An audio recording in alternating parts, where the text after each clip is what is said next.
Hi friends, welcome back to my channel with me Vijayalakshmi Janathanan. Season முடிய போதுங்க. அதுக்குள்ள once இந்த ரெசிபியை ட்ரை பண்ணியே ஆகணும்.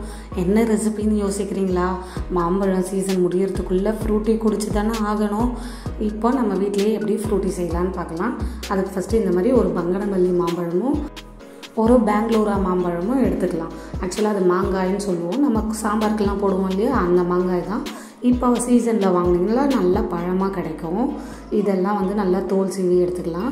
ஒரு பங்கனவல்லி மாம்பழத்துக்கு நான் இங்கே அரை மாங்காய் போட போகிறேன். இதெல்லாம் சின்ன சின்ன பீசஸாக கட் பண்ணி எடுத்துக்கலாம்.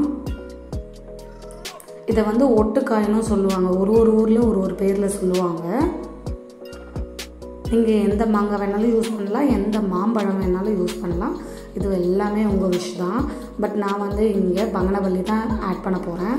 நல்ல டேஸ்ட்டாக இருக்கும். நிஜமாலே ஃப்ரூட்டி குடிக்கிற மாதிரியே டேஸ்ட்டாக இருக்கும். இப்போ இதெல்லாம் நல்லா சாப் பண்ணி இந்த மாதிரி ஒரு மிக்சர் ஜாரில் போட்டு நல்லா பிளெண்ட் பண்ணி எடுத்துக்க போகிறேன். இப்போ இது கூட ஹெல்ப் பண்ணுறது பார்த்திங்கன்னா, உங்களுக்கு தெரியும் என்னோடய அசிஸ்டண்ட் யாருன்னு. என் பொண்ணு தான் இங்கே பண்ணிகிட்ருக்கா. ஆக்சுவலாக அவள் தான் அடம் பிடிச்சி இந்த ஜூஸ் வேணும்னு கேட்டால். அவளுக்காக தான் செய்கிறேன். இப்போ இதை பிளெண்ட் பண்ணி எடுத்துக்கலாம். அடுத்தது ஒரு கடாயை எடுத்துப்போம். அது நல்லா ஹீட் ஆனதும் நம்ம ரெடி பண்ணி வச்சுருக்க மேங்கோ பியூரியை உள்ளே சேர்த்துக்கலாம். இப்போ இதை சேர்த்துட்டு நல்லா மிக்ஸ் பண்ணி விட்டுடலாம். இது வடிகட்டணும்னு அவசியம் இல்லைங்க, அப்படியே சேர்த்துக்கலாம். ஏன்னு பார்த்தீங்கன்னா நம்ம கடைசியாக ஸ்ட்ரெயின் பண்ண போகிறோம். இப்போ சர்க்கரை நான் ஒரு 5 டேபிள் ஸ்பூன் ஆட் பண்ணியிருக்கேன். உங்களுக்கு சர்க்கரை வேணான்னா நீங்கள் ஹனி சேர்த்துக்கலாம், இல்லை நாட்டு சர்க்கரை எது வேணாலும் சேர்த்துக்கலாம். நாட்டு சர்க்கரைலாம் சேர்த்தோன்னா கலர் மாறிடும். அதனால தான் நான் இந்த சர்க்கரை சேர்க்குறேன். இப்போ எக்ஸ்ட்ராவாக ஒரு 3 டேபிள் ஸ்பூன் ஆட் பண்ணியிருக்கேன். மொத்தம் 8 டேபிள் ஸ்பூன் ஆச்சு. ஏன்னா மாம்பழம் புளிப்புன்றதுனால சர்க்கரை கொஞ்சம் எக்ஸ்ட்ரா எடுக்கும். பட் நம்ம வெளியில் வாங்கி குடிக்கிற ஜூஸுக்கு வீட்டிலே செய்யலாம் இல்லையா, அதுக்காக தான் சுகர் ஆட் பண்ணுறோம். இப்போ கொஞ்சமாக மாம்பழ எசன்ஸ் ஆட் பண்ணியிருக்கேன். இது ஆப்ஷனல் தான், வேணும்னா ஆட் பண்ணிக்கலாம், வேணான்னா விட்டுடலாம். இது டோட்டலி ஆப்ஷனல் தான்.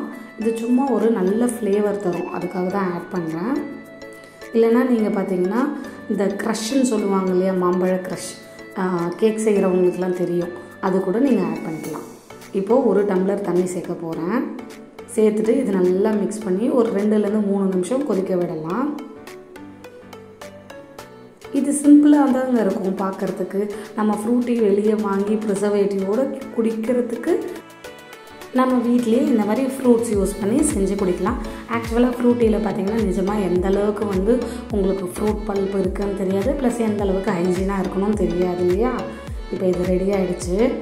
அடுத்தது ஒரு பவுல் எடுத்துப்போம். அதில் ஸ்ட்ரெயினர் வச்சு வடிகட்டி எடுத்துக்கலாம். இப்போ அப்படியே டைரெக்டாக வடிகட்டிக்கலாம். பாருங்கள் எவ்வளோ திக்காக இருக்குன்னு.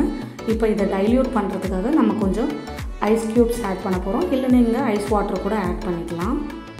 இல்லை நல்லா திக்காக குடிக்க பிடிக்கும்னா நீங்கள் அப்படியே கூட குடிக்கலாம். இப்போ நான் இதை ஸ்ட்ரெயின் பண்ணி எடுத்துக்க போகிறேன்.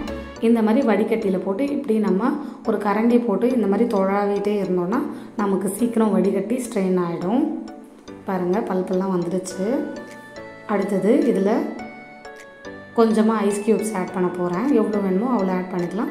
இல்லை ஒரு கிளாஸ் ஐஸ் வாட்டரும் ஆட் பண்ணிக்கலாம். இந்த ஜூஸ் பார்த்திங்கன்னா 2 பேர்லேருந்து 3 பேர் குடிக்கிற அளவுக்கு குவான்டிட்டி வரும். இப்போ ஆட் பண்ணியாச்சு. இது எல்லாமே என் பொண்ணு தான் இங்கே வெயிட் பண்ணி செஞ்சிட்ருக்கா. அந்த நீங்கள் பாருங்கள், அவள் விரல் நடுவில் டேஸ்ட் பார்த்துட்டு போகுது. எப்போன்னு வெயிட் பண்ணிகிட்டே இருக்கா. இப்போ ஒரு கிளாஸ் டம்ளர் எடுத்துப்போம். அதில் நம்ம ரெடி பண்ணி வச்சுருக்க ஃப்ரூட்டியை சில்லுன்னு சர்வ் பண்ணிக்கலாம். இந்த மாதிரி ரெசிபியை நிஜமாலே ஒன்ஸ் நீங்கள் ட்ரை பண்ணணும்.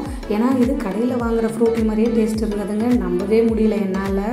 அந்த நீங்கள் ட்ரை பண்ணிவிட்டு எப்படி இருக்குன்னு என் கூட கமெண்ட் செக்ஷனில் ஷேர் பண்ணிக்கோங்க. மேலும் இந்த மாதிரி பல புது வீடியோகளுக்கு மறக்காமல் என்னோடய சேனலை லைக் பண்ணுங்கள், ஷேர் பண்ணுங்கள், அண்ட் தென் சப்ஸ்கிரைப் பண்ணி கொஞ்சம் சப்போர்ட் பண்ணுங்கள். தேங்க்யூ ஃபார் வாட்சிங்.